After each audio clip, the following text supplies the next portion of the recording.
Hey everyone, this is Wumbo, and today we're talking about the exotic heavy linear fusion rifle, Sleeper Simulant.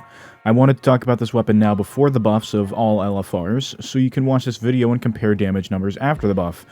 Or who knows, maybe I'll just make this a part 1 and talk about it after the buff. In this video, I'll be talking about the perks of this weapon, its capabilities, and what it should and shouldn't be used for. But before we get started, I'm just going to ask you to politely subscribe and hit that notification bell, then set it to all. I don't upload a crazy bunch on YouTube, so I won't be blowing up your inbox, and if you decide later that you don't really care, you can go ahead and check the bell or just unsubscribe completely. It's up to you. Now, back to the video. So Sleeper Simulant has been slept on, pun intended, for a long time, and this is because of its quite frankly horrible damage output when compared to other exotics and even legendaries.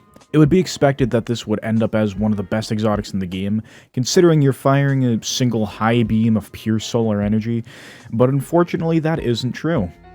My hope for the upcoming buffs is that it'll become one of the best exotics, or become the meta, even, or just become more viable than a legendary. At this point, you'd be better off using a Code Duello rocket launcher than this exotic at the moment. But anyways, let's hop right into the perks. So first off, we have Polygonal Rifling, which increases stability. Next up is Flared Magwell, which slightly increases stability and greatly increases reload speed. In the third slot, we have Moving Target, increased movement speed and target acquisition when moving while aiming down sights.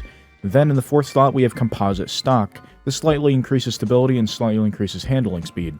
The name of the intrinsic trait I will 100% butcher, so I'm not even going to attempt it, but the weapon's laser over-penetrates enemies and refracts off hard surfaces. The Catalyst, which is now a drop from doing the weekly Nightfall, will increase ammo reserves and will speed up the weapon charge. With the perks out of the way, let's talk about the capabilities for this weapon. So I personally find this weapon to be good for mid-level play. The intrinsic trait is wonderful for clearing out a hallway of enemies. If you shoot the wall instead of the enemies, the shot will refract across the hallway and decimate everything inside.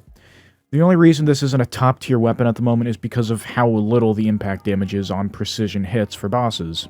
After the buff coming in with the new season, however, this could easily turn into the next PvE meta, which is, again, what I'm hoping for. Jumping right into what it should and shouldn't be used for, this is very, very catered to PvE. This can be used in PvP as an anti-super weapon, or if you just want to be a dick, but this is definitely a weapon for bosses in PvE. I'm really hoping this becomes a meta weapon, like I've said a million times already, just because of how cool it is. But I mean also because it would kind of make sense for, you know, a high energy beam to do an immense amount of damage. I overall have to give this gun a 6 out of 10 for now, but I expect that to skyrocket after the buff. But that's all I have for you today, so thank you everyone for watching. Don't forget to like, subscribe, share, and comment. You don't have to do any of those things, but I'm asking you, so please. Alright, thanks once again, I'll see you on the next one. Bye.